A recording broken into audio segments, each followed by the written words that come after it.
Hello, everyone. Sue.Oneschuk here, continuing the workbook lessons of A Course in Miracles. And today we're on lesson 329. And today's lesson is, I have already chosen what you will. And that you is with a capital Y. So it says, Father, I thought I wandered from your will, defied it, broke its laws, and interposed a second will more powerful than yours. Yet, what I am in truth is but your will, extended and extending. This am I, and this will never change. As you are one, so am I one with you.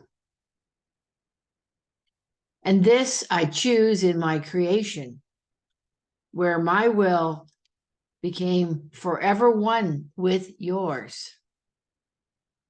That choice was made for all eternity. It cannot change and be in opposition to itself. Father, my will is yours, and I am safe, untroubled, and serene in endless joy, because it is your will that it be so. Today, we will accept our union with each other and our source. We have no will apart from his. And all of us are one because his will is shared by all of us. Through it, we recognize that we are one. Through it, we find our way at last to God.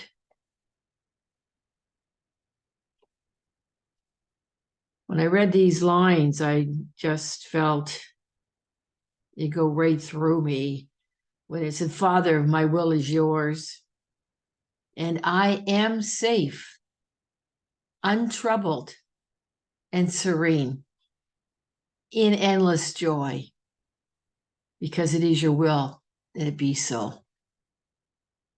That is God's will for us. Endless joy.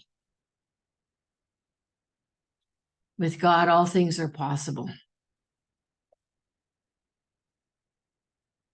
So it says here that I have chosen what you will, Father.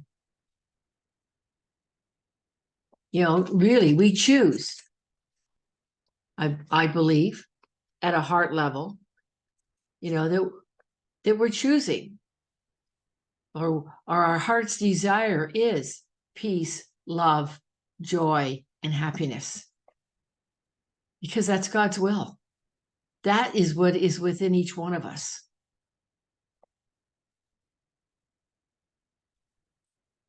So what I'd like to do from here is to read from A Year of Forgiveness. So we have something further to reflect on for this lesson. And again, this is written by, or the book is by Louise Spalding. And in this, Tina is channeling Jesus. So we're not only reading what Jesus has brought to us through A Course in Miracles in the book and text itself, but we're also reading here what else Jesus has for us today. And again, the lesson is, I have already chosen what you will. And Jesus says, you are blessed beings indeed, and I am the one you know as Jesus. And he says, it is clear that you are not more powerful than God. Any errors you have made that you might have considered as sins in the past, or errors of behavior or word or thought or deed, have not hurt God in any way. In fact, Jesus says here, you are allowed to make mistakes. You are given free will. The idea that God has given you free will, but you are not allowed to use it, is a modern distortion of the truth. You have been given free will. You are allowed to do whatever you want here and experience the natural consequences of that. You are allowed to reap the harvest of the seeds that you sow. When you sow a bitter seed and get a bitter harvest, do not like how that feels. I'm going to say that again. When you sow a bitter seed and get a bitter harvest, do not like how that feels. It may manifest as a harvest of a broken relationship or an unhealthy body, disillusionment, or sadness or guilt, or shame or fear. Whatever it is, it does not feel good when you are out of alignment with your Father's will for you. And that is love. God's will for us is love, because Jesus says you are loved.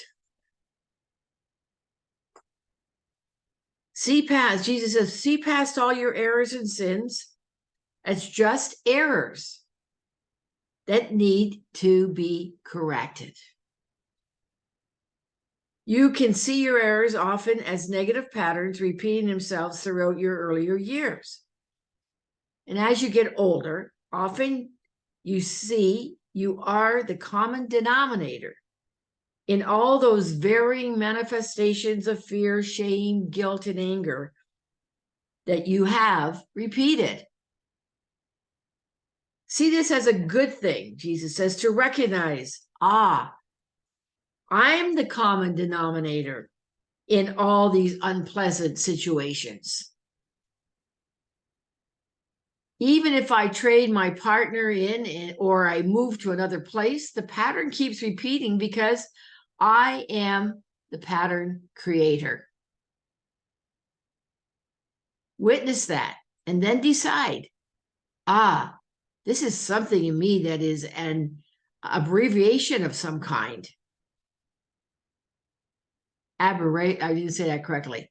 I'm going to read that again. This is something in me that is an aberration of some kind. It is not in alignment with God's will for me because it does not make me happy. If it does not feel good, therefore, it must be something I need to let go of. It does not help me on my journey home. And Jesus says, be more forgiving of yourself and ask yourself to let go of that pattern that's not working for you.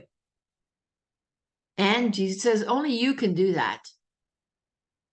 You cannot override Jesus says, cannot override you and heal you of something that you do not want. I'm going to add there, what I'm reading in that is you need to want to be healed.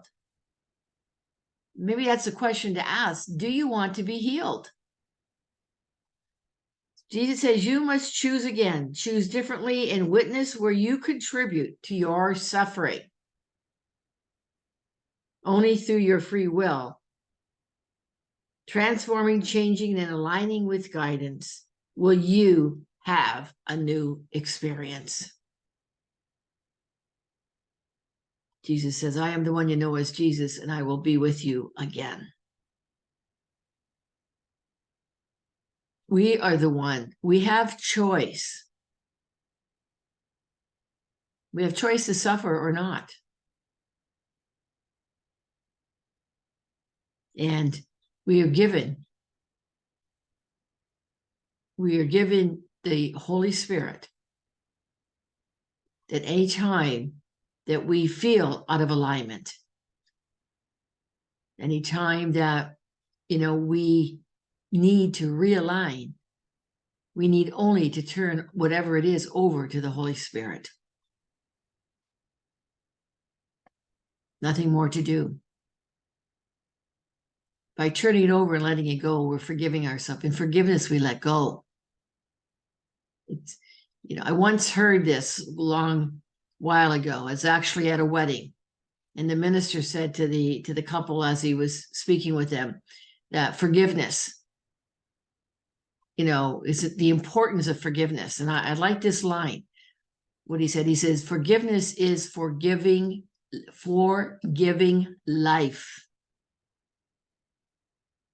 I'm going to say that again. Forgiveness is forgiving life. So when you're feeling, again, depleted or angry or guilty, all of it, again, it's not giving us life. It's taking our energy away. And it's only to forgive ourselves. It says here as well, it says in the course, a mistake is only something to be corrected. It's only to be willing to have it corrected. But we must admit to ourselves that, I made a mistake there. Without guilt, without shame, without blame, I made a mistake. It's actually a gift when we can recognize we made the mistake. Then to be able to turn it over to the Holy Spirit, letting it go in that act of forgiveness. And there's nothing more to do. The Holy Spirit does the work to shift our perception and shift us from that space of fear, which is all of it's generated from fear. It says here, I'm pretty sure it was in this line, fear comes from feeling insecure, not feeling safe.